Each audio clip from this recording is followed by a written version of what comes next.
सरस्वत्यै नमः. श्री सत्यनारायणाय नमः. नैमिषारण्यात प्राचीन काळी जमली होती ऋषी मंडळी.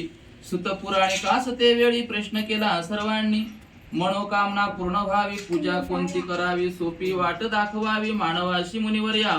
लक्ष्मीपती श्री विष्णूला हाच प्रश्न नारदाने केला. भगवान सांगती नारदाला तीच कथा ऐकावी. परोपकारी नारद मुनी फिरून आले त्रिभुवनी. मृत्यूलोकी करुण कहाणी कळवळाये नारदाला. केल्या कर्माचे फळ दुःख भोगीती सकळ चिंता सगळी सर्व काळ समाधान कोठे दिसेना. अन्न वस्त्र पुरेसे नाही, संतती संपत्ती नाही, खऱ्या सुखाची ओळख नाही, काय उपाय करावा. विचारवग्न नारद मुनी गेले वैकुंठात चालोनी. श्री विष्णूला मग पाहुणी स्तवन केले नारदाने. देवा नारायणा सामर्थ्य नाही गणना. धावशी भक्तांच्या कल्याणा नाना अवतार घेशी तू. एकोणी नारदाचे स्तवन प्रसन्न झाले नारायण. काबा केले आगमन सांग इकडे आज की. नारदाने केले कथन मृत्यू लोकी दुःखी जन सर्वांना सुख समाधान मिळण्याचा उपाय सांगावा. दुःख संकटे सुटतील, संसार सुखाची होतील, संतोषे जीवन जगतील, सोपा उपाय सांगावा. नारदा तुझी इच्छा शान, मोह माया दूर सारून सावध होतील सारे जन. ऐशी पूजा सांगतो सत्यनारायण पूजा करावी.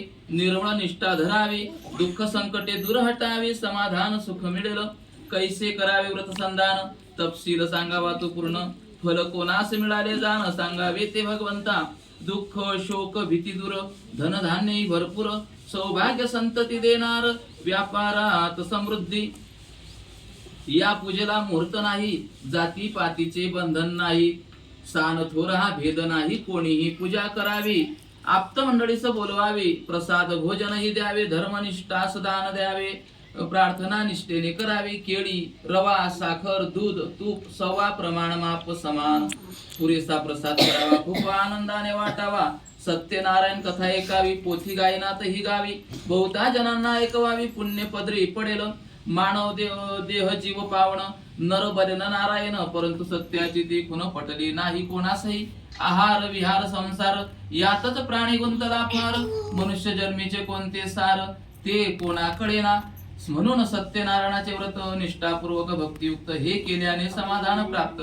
कलियुगात होईल की भूलोकी हा एक उपाय, सोपा दुःख नाशक, सत्यनारायण सुखदायक. पूजा करावी यथाशक्ती. स्कंद पुराणी रेवाखंड. सत्यनारायण कथा एकटा कथा अखंड एकता हरतील पाखंड. प्रथम अध्याय गोळा.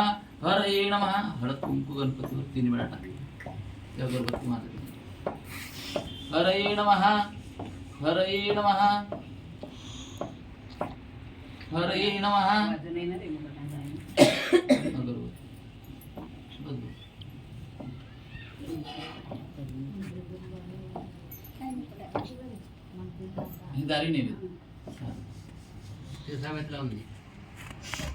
श्री गणेशाय नमः. आता एका सावधान. दुसरा अध्याय निरूपण. सान थोर श्रोते जन सत्यनारायण कृपा. नारद हिंडले पृथ्वीवर, पूजेचा केला प्रसार. काशी क्षेत्र पवित्र फार, पहिली पूजा घडली तेथे. ब्राह्मण भिक्षा मागत फिरे, अन्नाविन रडती पुरी. जगण्यापेक्षा मरण भले बरे, संसार नकोसा झाला. एके दिवशी चमत्कार झाला, त्यास एक म्हातारा भेटला.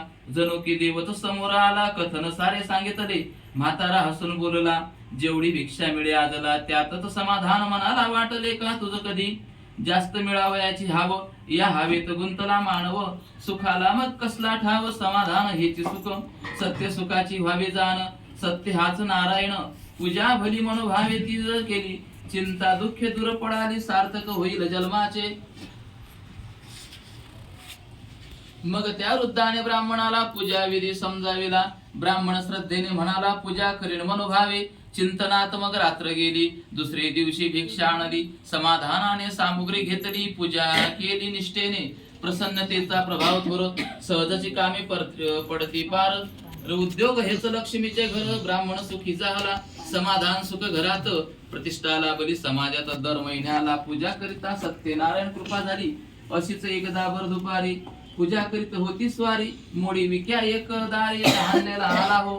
मोडी ठेवून दारात, पाणी पिण्यास घरात आला तर झाला चकित पुसतो ही पूजा कसली अरे हा सत्यनारायण या पूजेचे फळ महान करीतसी इच्छा पूर्ण तू ही पूजा कर बाबा आहे मी जातीहीन पूजा कैसी होईल पावण ब्राह्मण बोले मग हा सुन जातीचे बंधन नाही वा आत्मा हाच परमेश्वर भेदाभेद करावा दूर जीव शिव एक विचार नारायण ते तोची सत्य यथाशक्ती मनोभावे सत्यनारायण व्रत करावे प्रत्येकाने पावन व्हावे ऐसे महात्मे पूजेते मोडी विक्यास आनंद झाला पूजेचा निश्चय केला विधी समजावून घेतला प्राणी प्रसाद स्वीकारी डोईवर मोडी मनात चिंतन म्हणे ही मोडीच नारायण देतो तोच देव जाण हीच माझी विठाई मग त्या मोडीने कृपा केली दुप्पट किंमत मिळविली यथाशक्ती सामुद्री आणली पूजा केली मनोभावे निष्ठावान ब्राह्मणाकडून पूजा घेतली सांगून सगळे सोयरे आप्तजन संतुष्ट केले प्रसादाने